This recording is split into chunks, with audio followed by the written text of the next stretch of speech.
Hi everyone, I'm Christy with Teens in the Driver's Seat. Did you know car crashes are the leading cause of death of youth? One of the reasons for that is speeding, which is what we will be covering here as part of the Top Teen Driver Risk series. I'm going to turn off my camera now so we can get the presentation started, but at the end, please make sure you take the short quiz to see how much you've learned.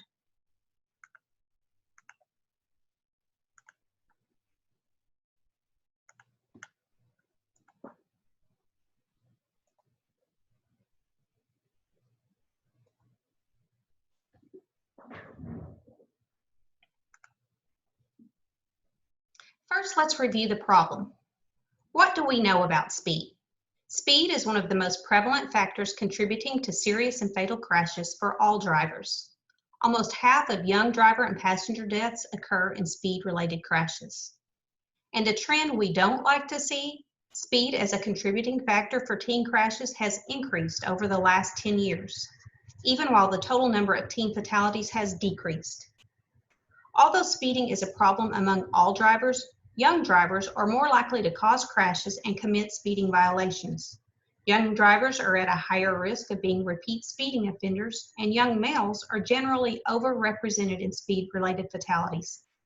Speeding also seriously impacts pedestrian and bicyclist safety, not only by increasing the chances of a crash, but also increasing the risk of death when a crash occurs.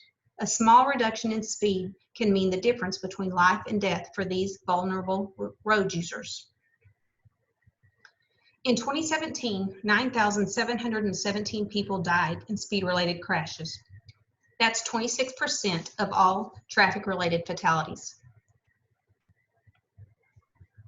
Now let's look at the national statistics for 2017. As I just stated, 9,717 people were killed in speed-related crashes. That is an average of 26 deaths per day. 26% of traffic fatalities involved at least one speeding driver. 31% of male drivers and 18% of female drivers ages 15 to 20 involved in fatal crashes were speeding, the highest among all age groups. 37% of all speeding drivers in fatal crashes were alcohol impaired. 47% of speeding drivers were not wearing seatbelts at the time of the crash. As these numbers show, drivers for speed also tend to engage in other risky behaviors. This map shows the percentage of speed-related fatalities by state. Take a quick look and see how your state is doing. This is one of the times that being at the bottom of the list is a good thing.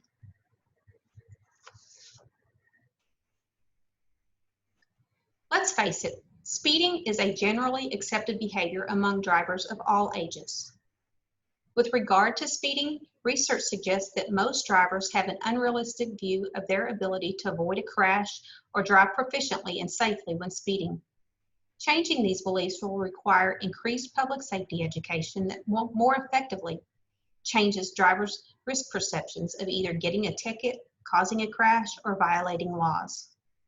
Drivers likely exceed speed limits by small amounts every day, observe nearly every other motorist doing the same thing, and determine that nothing bad happens, reinforcing this risky behavior. In a recent survey of states conducted by the Governor's Highway Safety Association, states with increased speed limits noted an increase in speed-related fatalities.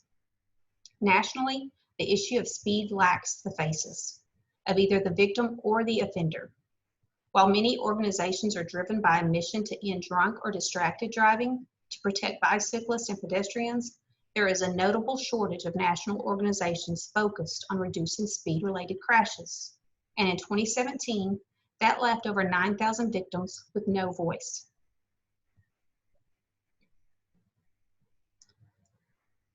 Simply stated, not only does speeding make crashes more likely, it also makes them more likely to be deadly.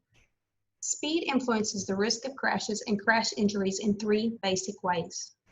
It increases the distance traveled from driver detection to driver reaction. By the time you react, you've traveled closer to the danger. It increases braking distance. Accelerating from 30 to 60 miles per hour quadruples the distance needed to stop. At 55 miles per hour, it takes about 6 seconds to stop. And in that time, you've traveled an additional 300 feet. Lastly, it increases crash energy exponentially, making collisions more deadly. When speed increases from 40 to 60 miles per hour, a 50% increase, the energy that needs to be managed in the event of a crash increases by 125%.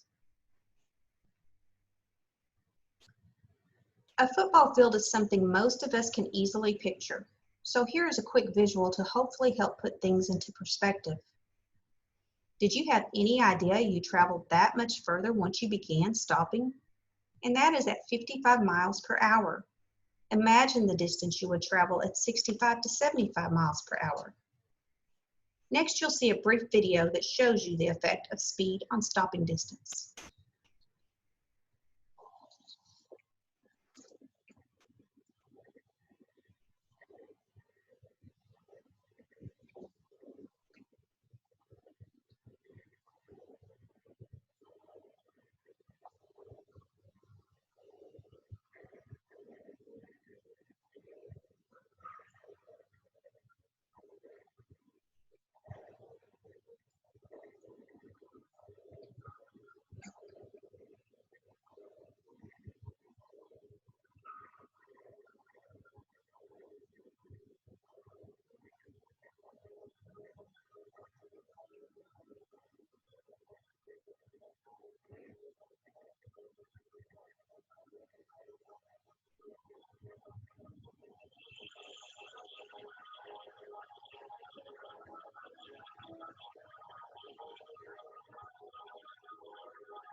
High-speed wrecks compromise your car's safety features.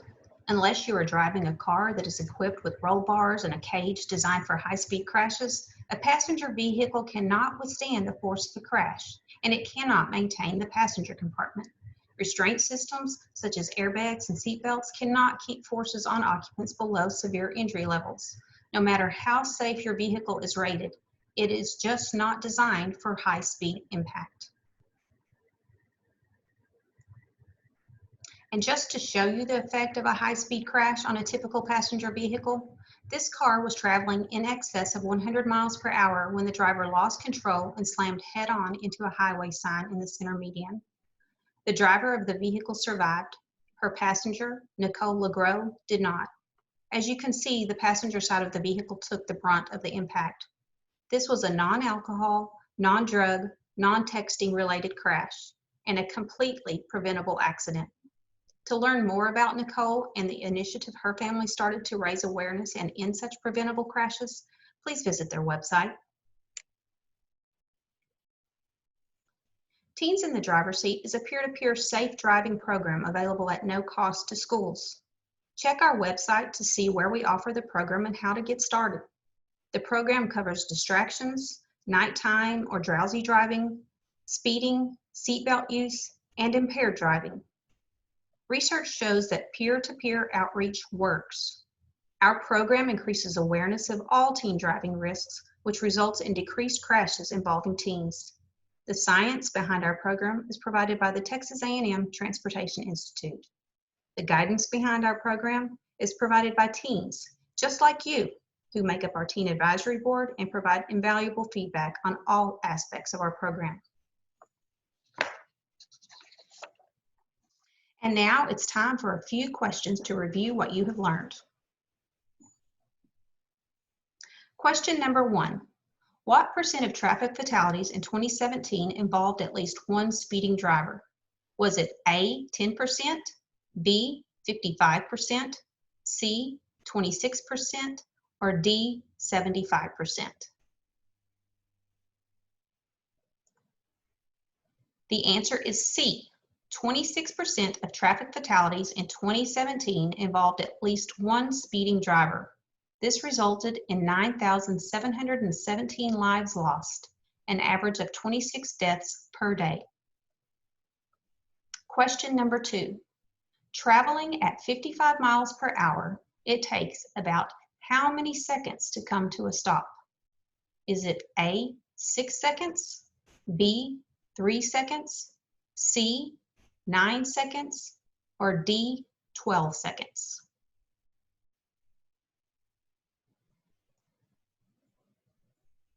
The answer is A.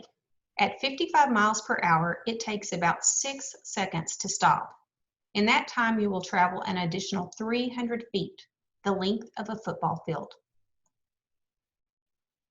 And the last question, what age group had the highest involvement in speed-related fatal crashes? Was it A, 21 to 25-year-olds, B, 15 to 20-year-olds, C, 18 to 23-year-olds, or D, 70 to 75-year-olds? The answer is B. 31% of male drivers and 18% of female drivers ages 15 to 20 involved in fatal crashes were speeding, the highest among all age groups. That wraps up the presentation on speeding. Thank you for watching our video. To learn more about speeding and the other risk factors that lead to motor vehicle crashes, visit t-driver.com and follow us on our social media channels. As a follow-up to this presentation, we encourage teens to talk to their friends about the risks of speeding. Help keep each other safe by holding each other accountable. Speed-related crashes are preventable. Let us know what you think in the comments section and feel free to share your own experiences with us about speeding. Stay safe out there, and thanks for helping to keep our drive alive.